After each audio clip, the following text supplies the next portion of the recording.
तो बच्चों आज मैं डिस्कस करना चाहता हूं कि जो इंजीनियरिंग सर्विसेज का इंटरव्यू है उसमें 160 प्लस मार्क्स कैसे लाए जाएं। ठीक है ना। तो मैं am doctor Shodesh Singh, 98 batch IAS officer. मैंने 1.5 ईयर काम किया और पिछले 27 ईयर से आपको कोच कर रहा हूं मैं।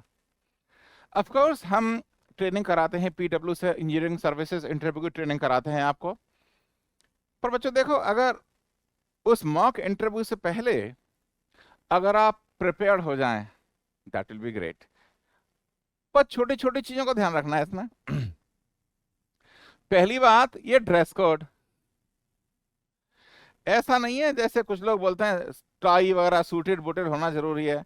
कुछ लोग समझते हैं टाई ये फांसी का फंदा है। अगर आपको टाई अच्छी नहीं लगती मत पहनिए, पर एक थोड़ा सोबर सी शर्ट, पैंट और फॉर्मल शूज होने चाहिए। कम से कम इतना तो कर लो। अगर कोट है तो अच्छी बात है, टाई है ठीक है और नहीं भी ठीक, क्योंकि टाई इतनी जरूरी नहीं है। क्योंकि क्योंकि कुछ लोग ज्यादा सूटेड बूटेड वगैरह होते हैं ना, तो some people doubt their capability. Especially IIT system में ऐसा ही होता है, वो ज्यादा सूटेड बूटेड दिखता है इसका मतलब इसको कुछ नहीं आता। Because intelligent people are not so formal. तो ड्रेस थोड़ा थोड़ा लाइट लाइट कलर की शर्ट, थोड़ा pant, formal pant and formal shoes. और दूसरी चीज, बाल जो आजकल ऐसी स्टाइल आ गई, हर तरह के बाल, ऊपर उठे हुए बाल, ऐसा नहीं, थोड़ा जेंटल लुक होना चाहिए बालों का भी। ठीक है ना। तो ड्रेस कोड सबसे इंपॉर्टेंट चीज है, ड्रेस कोड। दूसरा, जैसे ही आप घुसे, जैसे ही आप रूम में घुसे, आपके लिए दरवाजा खोलेगा, वो अटेंडेंट होगा, घुसे। तो अगर कोई लेडी मेंबर है, लेडी मेंबर, क्योंकि जनरली एक चेयरमैन होगा और 3 एक्सपर्ट होंगे। अगर सारे मेल मेंबर हैं तो चेयरमैन को विश करो first, good afternoon, good morning और गुड इवनिंग, जो भी उस टाइम पे है। इस बात का ध्यान रखना आप। अगर सुबह की शिफ्ट में जा रहे हो तो गुड मॉर्निंग, उस अदरवाइज गुड आफ्टरनून बोलो। जनरली हम चेयरमैन को विश करते हैं, पर अगर कोई कमेटी मेंबर लेडी है तो हम लेडी को विश करेंगे first, good morning ma'am, then chairman, then बाकी सब मेंबर्स। और थोड़ी स्माइल रखना अपने फेस पर, चाहे पेंटेड स्माइल सही, पर स्माइल रखना। ठीक है ना। तो बिकॉज लेडीज फर्स्ट, ये एक एटिकेट होता है बेटा। तो विश करो और जाते टाइम भी दोबारा सेम सीक्वेंस में विश करो, thank you very much, and then move out to the door. ये बहुत एटिकेट बहुत जरूरी है। तो पसीना भी छूटता है कुछ लोगों का, पर वो रूम एसी होता है। तो आपको टेंशन लेने की जरूरत नहीं है। बाकी चीजें क्या होती है, नर्वसनेस, बच्चों के हाथ कांपते हैं ऐसे जैसे कोई अल्जाइमर डिसीज हो गया हो। तो इसमें इसमें बेटा नर्वस होने के लिए देखो, हम आपको कुछ कुछ मॉक देंगे, कुछ ऑनलाइन मॉक कराएंगे, कुछ ऑफलाइन मॉक कराएंगे। तो मॉक में प्रैक्टिस होगी। दूसरी चीज क्या है, जो सबसे बेस्ट चीज है, घर में एक रूम में बैठ जाओ शीशे के सामने।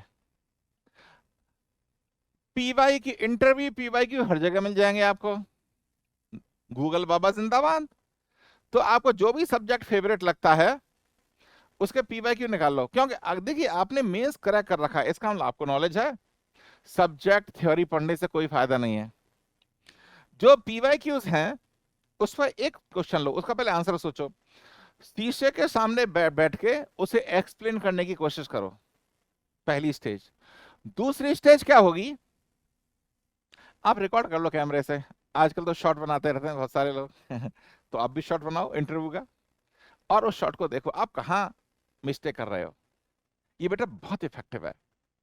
तो 5 या 6 सब्जेक्ट के ऐसे PY Q, interview PY Q लेके उसे एक्सप्लेन करने की कोशिश करो, और रूम का दरवाजा बंद कर लेना। अदरवाइज पता है क्या होगा, लोग समझेंगे भैया हमारा बच्चा तो पागल हो गया है। खबर नहीं।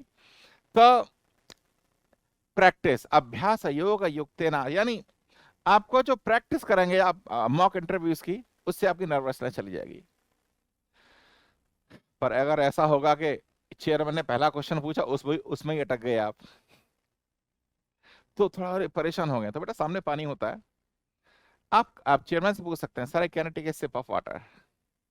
परमिशन जरूरी है, ऐसा नहीं सीधा पानी पीने लगे। चेयरमैन से पूछो, sir can I take a sip of water. Yes yes, sure sure, let हटाओ, आराम से पियो, दो घूंट, ज्यादा मत पीना। क्या पानी पीने से क्या होता है, थोड़ा रिलैक्स होता है, ये साइंटिफिक चीज है। तो ऐसा भी कर सकते हैं आप। अगर आप ऊपर वाले में बिलीव करते हैं तो जस्ट रिमेंबर हिम, उससे भी काफी फायदा मिलता है आपको। बट सबसे इंपॉर्टेंट चीज है अभ्यासा। मॉक जो हम कराने वाले हैं, ऑनलाइन भी कराते हैं, ऑफलाइन बहुत सारे मॉक कराते हैं बच्चों के, तो उससे ठीक है। और आप जिनका सिलेक्शन होने वाला है, आपको मालूम ही पड़ गया होगा based on the mains performance. तो आप हर सब्जेक्ट के, 5-6 सब्जेक्ट के करीब 20 से 25 पीवाईक्यू देख लो, हर जगह पीवाईक्यू नेट पे मिल जाएंगे। और उसके मॉडल आंसर थोड़ा सा लिखना शुरू कर दो और बोलना शुरू करो, ठीक है। अगर ऐसा करोगे तो मुझे लगता नहीं है कि आपके 160 से कम मार्क्स आएंगे, उससे प्लस ही मार्क्स आएंगे। और एक बार लास्ट में ये बात जरूर ध्यान रखना, कभी ओवर कॉन्फिडेंट मत होना। Don't try to show the board that you are superman, you are he man, you know everything. तो आपको बेटा आईना दिखा देंगे, आपको कुछ नहीं आता। Always try to be humble. Suppose you not know anything, अरे सर मैं थोड़ा गैस कर सकता हूँ क्या, थोड़ा ह्यूमिलिटी रखो। अगर प्राउड हो वहां पे, जैसे कुछ लोग अच्छे इंस्टीट्यूट्स हैं, आईआईटी एनआईटी हैं, वो प्राउड होते हैं, अरे मैं सब कुछ आता है। अगर वहां पे शो किया आपने, तो आपको आईना दिखा देंगे बेटा, वो they are professors of reputed institutes, आपको आईना दिखा देंगे आप कि आपको कुछ नहीं आता। ऐसा ऐसा मत करना। Always take the humble position. तो ये छोटी छोटी सिंपल टिप्स हैं, अगर इनको फॉलो करोगे तो आपको जरूर अच्छे मार्क्स आएंगे। नाउ अगर हमसे कनेक्ट करना चाहते हो, हमारे बहुत सारे टेलीग्राम चैनल है। मेरा चैनल है स्वदेश सिंह, स्वदेश सर PW से मेरे कनेक्ट कर सकते हैं आप। और हमारे हर ब्रांच वाइज टेलीग्राम चैनल है। और जैसे ही रिटन रिटन मींस का रिजल्ट आता है, हम इंटरव्यू प्रोग्राम शुरू करेंगे। And if you are joining, see you there. Till then, all the best.